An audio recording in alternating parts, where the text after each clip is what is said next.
What's up, y'all? Welcome back to Joy Flicks and Chill. I know it's been a minute. It's been a minute since I've dropped an episode. I hope y'all can forgive me.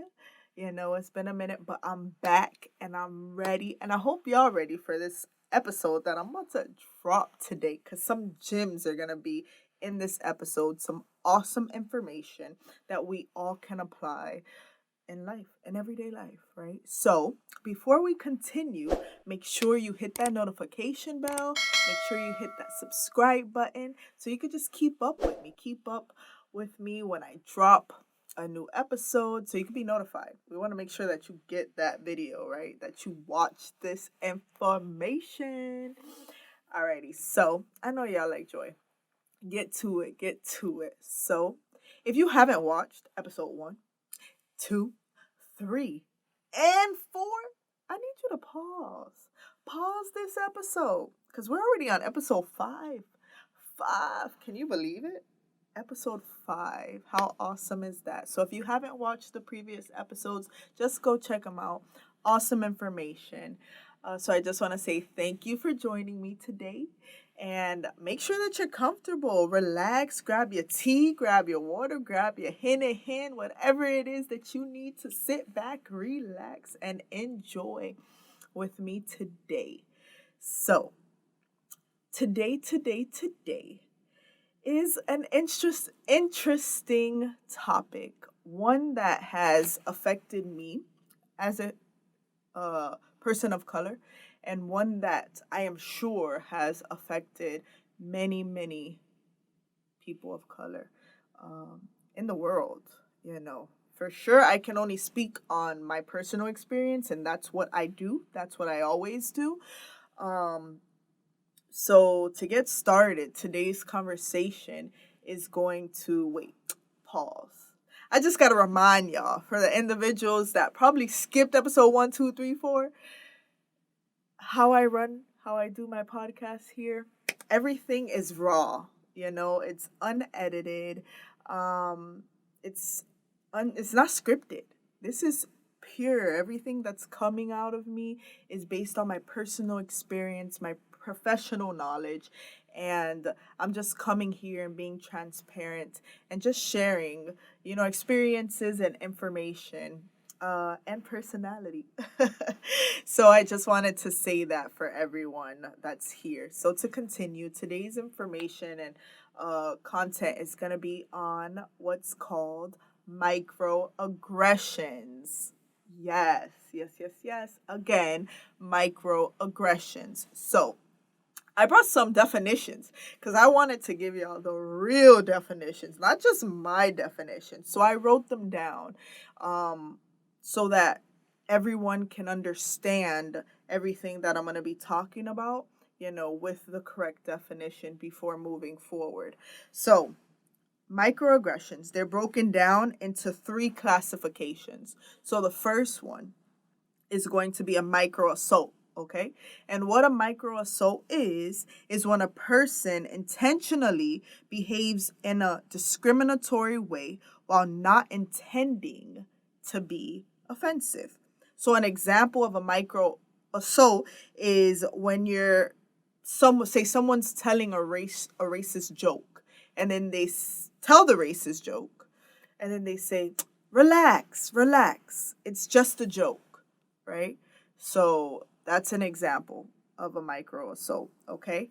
Then micro insult is a comment or an action that is unintentionally discriminatory. So, for example, you could say to someone who is African American and they're a doctor, you can tell them, oh, your people should be so proud of you, right? That's an example of a micro insult. And the last one is a micro invalidation. So what that is when a person's comment invalidates or undermines the experience of a marginalized group, right? So an example of that would be a white person telling a black person that racism doesn't exist, saying that Slavery ended years ago. Racism doesn't exist anymore. Okay? A lot of people believe that and say that. And that, my friends, is called a microinvalidation. Okay? So now, since we have the definitions, we can move forward. So the first thing that I'm going to start with talking about is my experiences with microaggressions growing up. Okay, so growing up, I lived in Liberty City, Alapata my whole life. Whole life. Right? That's all I knew. Alapata girl over here, Liberty City girl. Hey, what's up? So, but even though I lived there my whole life, I always went to school in Doral. Okay? So I lived in Liberty City, Alapata, went to school in Doral, Florida, which if a lot of you all are not from Florida, Miami, Doral is, you know, I'm trying to, yeah, it's still a part of Miami, just not in the hood, right?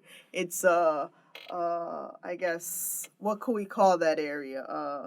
A fancier area with better opportunities, better schools. All right, so my mom worked in Doral, and which is why we went to school in Doral. So she put us to school in Doral, and of course, there's many people of color. Well, let me say, not many people of color in that school, but there's minorities in that school, right? But, by minorities, I mean there was a lot of Latin, a large Latin population in that school, but mostly white Latins. It was very few black individuals. It was myself, my brother, a cousin, and a few others, right? So just imagine, at times I would be the only black individual in my class, right? Now, I would think, there's still minorities surrounding me. So to me, I'm like, okay, it's not so bad, but it was still highlighted that I was not a part of, I guess, that group, right? I'm not Latin. I'm African American. So it was made known that I was an outcast, in that school. And comments from my hair to my nose to how I speak to how I look, were constantly made. And, growing up, I didn't know what microaggressions were. I didn't know. I didn't understand that. I'm just a little child, being told things like, oh, if I have my hair in twist, us sisters, we wear our hair in twist all the time. So I have my hair twisted, and students would say, oh, your hair looks like poop when it was like this, or things like, oh, why do you talk like that? You talk white, right? That's one. That's very offensive, to tell someone that they talk white. And I was confused because I'm like, how can you speak a race? How does one race speak? To me, I was mind blown. I was like, I could speak white, because everyone I know spoke how I spoke. So just because I lived in a certain area and because I'm a certain color, I was expected to speak and act a certain way, So they expected me, I guess, to not know how to speak, to not use big words, to not be smart. Yeah. It was so many different comments that I would get, and those actually affected me because it started to cause me to want to assimilate, right? So I don't want natural hair. I want straight hair now, right? Now I'm cautious about how I'm speaking, because people are paying attention to how I'm speaking. Oh, people would tell me comments like, oh, your nose is so small. There's no way you can be 100% black. And I would be confused. I would always go back home to my mom and tell my mom the things that people were saying. And my mom would just say, you know, um, They're ignorant, they don't know. And that's why I'm here to have this video today, because they were children at that time. So they obviously were learning it from someone, and those someones were teachers or other students or their parents or their caregivers, whomever, but they learned it from someone because they were children. So you can't even blame them, right? So I'm doing this video to teach people that those compliments should not offend someone. So if you have to say to someone, "You're beautiful," for a black girl, that's not a compliment. That's a microaggression. That's not a compliment whatsoever, because all you have to say is, "You're beautiful." That's it. I never think to tell someone who is not of color, "Oh, you're beautiful," for a white person, or "You're beautiful," for a Latin person, or "You're beautiful," for, no. We just say, "You're beautiful." That's it, you know? Or you can say, you don't even, it's not even, uh, we don't even have to really comment on how people speak either. It's a microaggression to tell someone, "Oh, you speak very well," or "Where are you from?" you know, or are you 100% black because you speak very well? That's not a compliment. No, that's a microaggression, right? To tell someone, "Oh, you have long hair." You can't be 100% black. That's not a compliment. That's a microaggression, okay? And to also, other things that are microaggressions are telling individual, for instance, I have natural hair. I know y'all done seen the fro. Today I got in little twisties, but I know y'all seen the fro. So I've had times where I wear my fro all the time. And in one workplace, I remember a supervisor told me, "You look more professional when you wear your afro up in a bun, or, you know, in a ponytail or whatever, in a puff." And I remember thinking, I kind of, my afro is my crown. Just like some individuals have naturally straight hair, some individuals have naturally wavy hair. We don't get to pick our hair. But what we do get to pick is how we love our hair, how we wear our hair, and our hair should not determine whether we're professional or not, right? Because we don't get to choose it. So it's a microaggression saying something like that, telling someone, something that they're just naturally born with looks more professional when it's put in a certain way, right? So I think that it's so important that we don't have stereotypes, expectations for individuals. I will never forget when growing up, people in my school, their parents would not let them come over to my house because they say it was the hood or it wasn't a safe neighborhood. But to me it was safe. To me it was what I knew. So I just would never understand. And I remember my mom would always tell me, where you're from doesn't define who you are. You do that. And I remember that I used to always tell myself that, because others wanted to define who I am by where I came from. But that wasn't who I saw myself as. So these comments and these microaggressions can affect a lot of individuals emotionally, mentally, and can affect people's image, you know and although they may not always be intentional, it's important to stop, think, and analyze before we speak. Why? Because if you're going to say something that you wouldn't like to be said to you, then maybe it should not be said, right? Because maybe it means that it could hurt someone's feelings, right? So, again, the microaggressions are not always intentional, but they definitely are offensive, you know. So yeah, so growing up, I had those from childhood to adulthood, and still to this day. Now people think more, in adulthood, but I'm pretty sure people, experience these things, and also, um, just I remember we was I think I was in kindergarten or first grade, and it was me and another little black girl, and we were the only two black people in this class.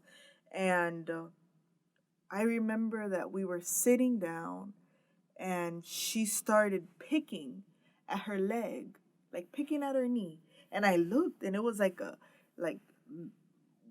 white, like you could see the what is it called, um what is it called underneath the skin? I can't get the word. No, you can't get the word either. Like when you get a cut and under the skin is the meat. Yeah, okay. I got no help here, y'all. I'm trying to think of the word. Tissue. There you go. Like you could see the tissue. And she just kept picking. And I asked her, I'm like, what's wrong? Are you okay? Does that hurt? And I remember she said, no lie. She said, I don't want to be black anymore. I want to be white.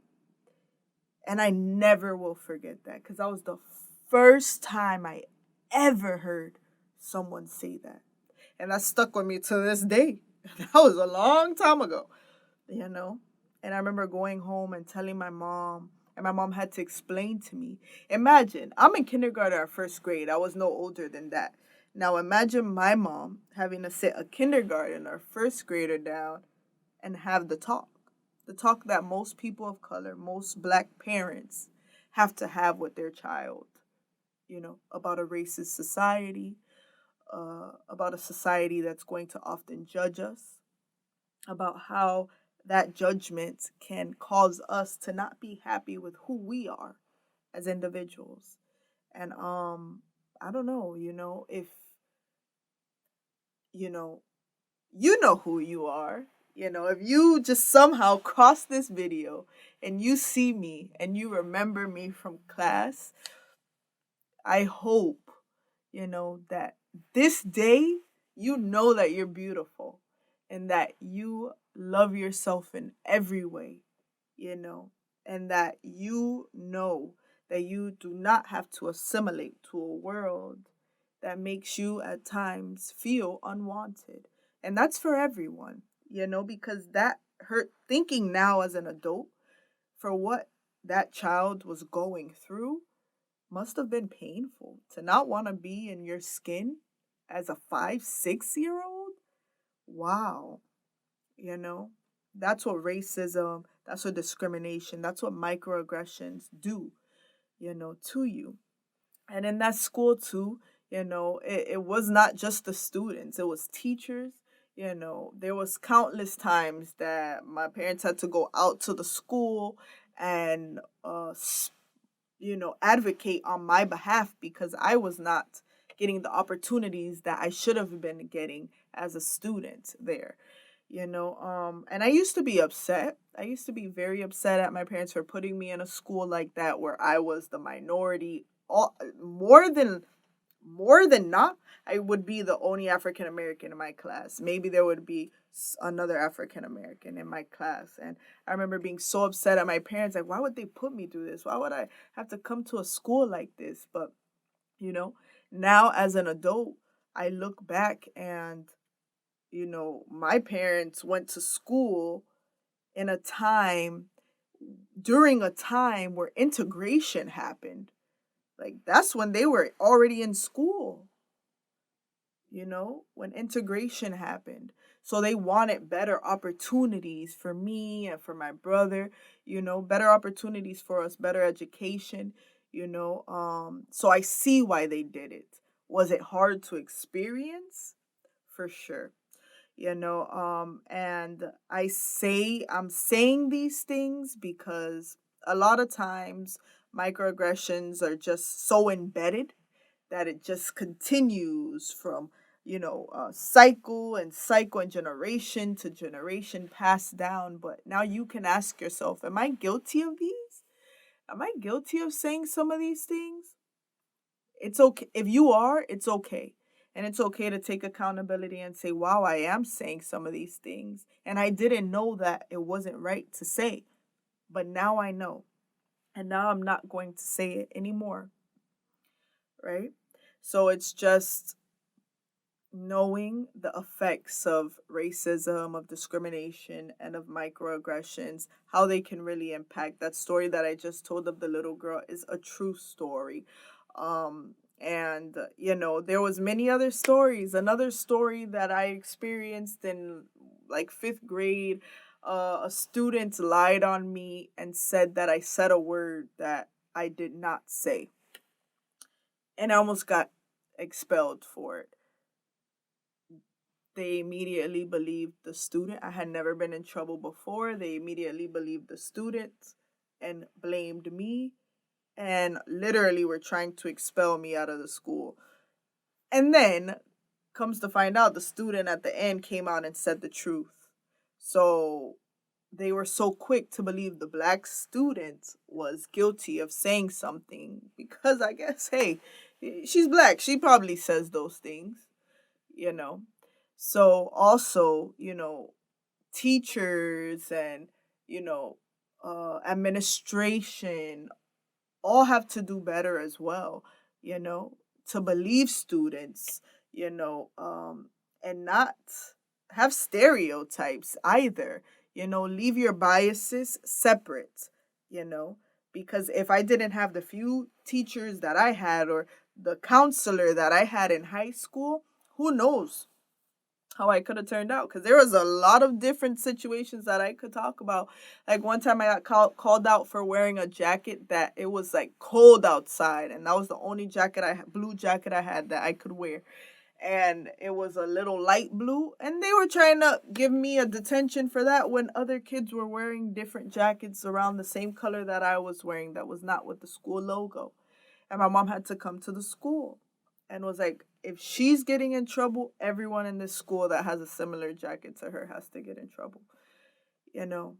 So those are just things that African Americans have to deal with, people of color have to deal with, the comments, the mistreatment, the judgment, and imagine having to have that talk with your child as a kindergartner, you know, as a 5-year old, and you have to explain to them why some people are just not going to like them because of the color of their skin. That's not easy, right? That's hard. I think about that raising a black son. Now I think about those things, and it's scary sometimes, right? So black people and people of color should not have to be the only ones that are teaching their children or educating their children or preparing their children for the world. Everyone else should be doing the same thing. Everyone else should be teaching their children how to treat someone, how to not judge someone, how to leave your biases to the side and get to know someone for who they are, but not for how they look, right? You ever heard the saying, don't judge a book by its cover, you know? So it's the same thing, or don't judge the whole tree by one bad apple, right? So get to know people, analyze what you're saying, how you're saying it, and think to yourself, would I like this to be said to me? And if the answer is no, then that means that the other person is not gonna like it either. And then think to yourself too, why would, your people, or your people would be proud, or, you speak well for a black person, think how those could be compliments, you know. So just check your compliments, look at your compliments and say it back to yourself. And if you feel happy with the compliment, then say, okay, then maybe it's not. But if you feel like, ooh, I might be offended, then it's time to rephrase how you're saying something, right? Or just don't say nothing at all, you know? just keep going, you know. But yeah, I thought that this conversation would be great, because it affects this. If I didn't have a strong foundation at home helping me build my confidence and my self esteem, you know, who knows how that could have affected me today. I remember in 2015, I thought to myself, I am no longer in a world where I want to assimilate. I had my hair permed, I would wear it straight, and I just said, screw it, let's do it. And I went to a barber and they cut it all off, like buzz, okay? All my hair off. And I started from the top. And I found power in doing that because it allowed me to embrace my natural state, right? I was able to embrace the hair that people made fun of, the hair that people judged, the hair that many people don't see as professional still to this day. And I was able to embrace it, you know. And that was huge for me because for so many years I was so focused on assimilating into a society that often said, you know, to black queens, to other queens of color, that, we're not really worthy in the skin that we are in. So try to be something else that we're not. And that's what I did for so many years. And now, ha, okay, your girl is going to embrace it all. Embrace it all, because we're worthy in whatever form that we come in: black, white, brown, tan, Spanish, African, Indian, okay, Native American, Bahamian, Haitian, whatever it is, you know, we are all worthy, and this is to say, too, if someone is saying a microaggression to you, stop it. Say, hey, I don't like how you're saying that. I don't like that you said that to me. And this is why, you know, you have the right to do that. And if you're a bystander and you hear someone being told a microaggression, it's okay if you step in or pull the person to the side later and say, hey, you said this. Maybe you should be aware of it so you don't say it again next time. Why? Because that's how we make change. When we speak up, when we bring awareness, then we can bring change, right? So it's okay to say, hey, I don't like that you say that. For so many years, I didn't say anything either. I just would let those things slide, let them affect me. But now, I'm quick to stop a microaggression, okay? Racism, discrimination, all of it, because who to we don't deserve to have that directed to us, right? Because it's not true. So it's okay to stop it, and it's okay to bring it to that individual's awareness, because more than likely maybe they've already been saying it for so long that they don't even notice that it's wrong. It's unintentional. But just because it's unintentional doesn't mean that it doesn't hurt, because even unintentional behaviors can cause someone pain and suffering. Okay? So I hope that this video brought some awareness to the things, to the words, to the sayings, to the phrases that can be harmful. Because a lot of times we think, oh, words, whatever, but once we say something, we can't erase it. It's out there, it's said, it's done. Words are just as painful as physical pain, because it's hurting the brain. It's hurting the way we think about ourselves, the way we function, So it's so important to, even if you're not, the one saying the microaggressions or the racist comments, and you hear someone else saying it, it's okay to tell them about themselves, tell them about the language that they're using, how it's offensive. And maybe here, try saying this instead. So if you want to tell someone they're beautiful, instead of saying, "Oh, you're beautiful for a black girl," you can just say, "Hey, you're beautiful. You look beautiful today." Instead of saying, um to someone, "Oh, your people would be proud." Wow. You could even say your family must be proud of the great work that you're doing, right? You can even tell someone, instead of saying, "Oh, your nose is so small, there's no way you can be African American, or you speak so well to be African American." Instead of saying that, say, "Where are you from? I'd like to know where you're from." That's it. We don't have to mix race or attributes to compliments. We can just give the compliment, right? So, thank you all for tuning in. And I hope this reached out to a lot of people. And if you are guilty of microaggression, still be kind to yourself, because this video is not to bash anyone or is not to feel like I'm coming for someone, but it's just to bring awareness. So if you are guilty of the microaggressions, it doesn't mean that you're a bad person, right? It just means that maybe you have some bad behaviors, or some bad verbal language or some bad comments, but it does not make you a bad person, and you can change it, you know? So take the time, take the effort to change it and to stop the cycles of the microaggressions and the racism, and make a difference and make a change. And for those that microaggressions have been directed to, it's okay to stand up for yourself. And I want to say that those things are not true, because where we come from, the color of our skin, it does not define who we are. Yes, it does, because I'm proud to be black, baby. Believe that, okay? But just because I'm black doesn't mean that I have to be from a certain place, or does not mean that I'm a criminal, because criminals come in all shapes and forms, baby, and all colors too, okay? Hmm. Don't let Channel 7 or the news or whatever it is fool you. Okay? All right.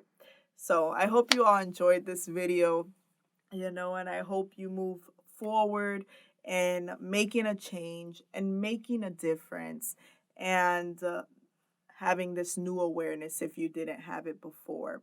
So I hope if you didn't hit that subscribe button when you started watching it, please do it now. Hit that notification bell so that you can know when I'm dropping, because now I'm coming back full force, baby. Full force.